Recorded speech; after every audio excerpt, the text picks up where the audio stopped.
क्या 8 show better है squid game से? द 8 शो बिल्कुल ही अलग है स्क्विड गेम से। क्यों? क्योंकि squid game is like something कि अभी तो इस शो से किसी भी मूवी या सीरीज़ से कंपैरिजन बिल्कुल नहीं किया जा सकता है।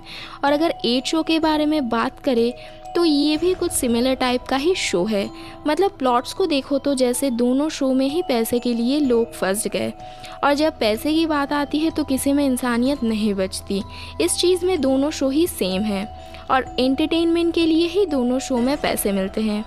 लेकिन स्क्विड गेम बिल्कुल फिक्स है।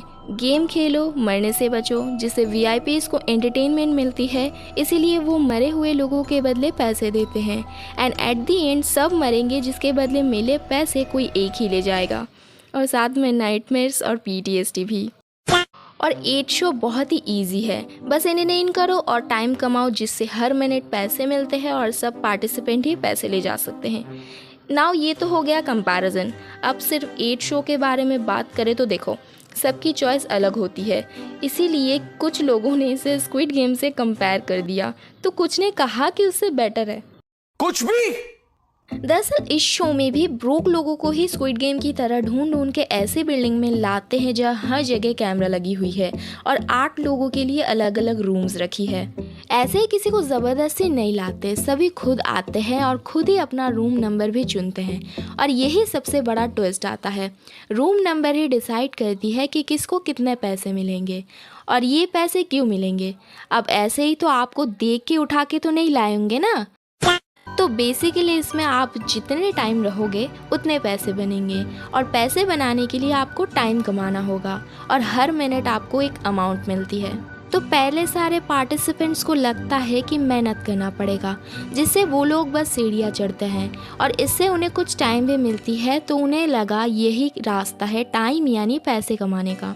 वो इंस्टा पे कुछ लोग कहते हैं ना, गेट पेड टू वॉक, वो वाली प्रोमो की याद आ गई। तोबा तोबा तोबा, थारा मूड खराब कर। तो इसमें 8 लोग 8 तरह के होते हैं, जिसमें से जो इंटेलिजेंट बंदा होता है वो पकड़ लेता है कि ये मेहनत करने वाला शो तो बिल्कुल नहीं है। जो लोग हमें पैसे दे रहे हैं वो हमें हमेशा देख रहे हैं, तो उन्हें एंटरटेन करना होगा। फाइनली वो लोग एंटरटेन करना शुरू करते हैं, मतलब एंटरटेन करने की कोशिश करते हैं उन वीआईपीज़ को और हम फैंस को भी। बस पूरे शो में कोशिश ही कर रहे होते हैं, लेकिन एक बार के लिए वीआईपी लोग थोड़े थोड़े एंटरटेन होके टाइम दे भी देते हैं, लेकिन हम फैंस का पता नहीं, बस कोशिश ही कर रहे थे पूरे शो में। वो सब छोड़ो, एक बार भी इन लोगों को ये नहीं लगा कि शायद ये हमें पैसे ना दे या हमें लेके कहीं बेच दे, ये सब ख्याल नहीं आया इन लोगों को, मतलब बेवकूफ़ बना रहे समथिंग कुछ।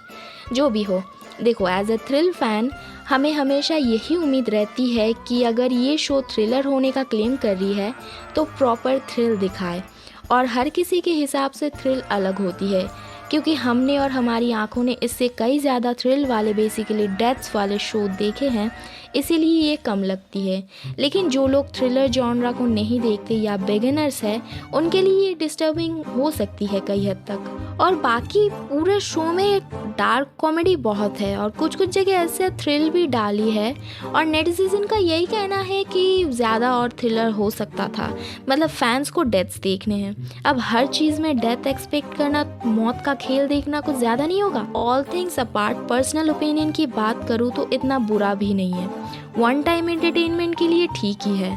और अगर आप स्क्विड गेम और एलिस इन बॉर्डरलैंड जैसे सीरीज़ देखने के बाद ये सीरीज़ देखते हो और वो मास्टरपीस जैसे एक्सपेक्टेशंस लगाते हो तो डेफिनेटली आप डिसअपॉइंट होगे। अदरवाइज स्टोरी तगड़ी है, अगर थोड़े और कैरेक्टर्स डालते या फिर थोड़ा ड्रामेटिक करते तो सही होता। छोटा सा सीरीज़ है, मैं बिल्कुल रिकमेंड करती हूँ।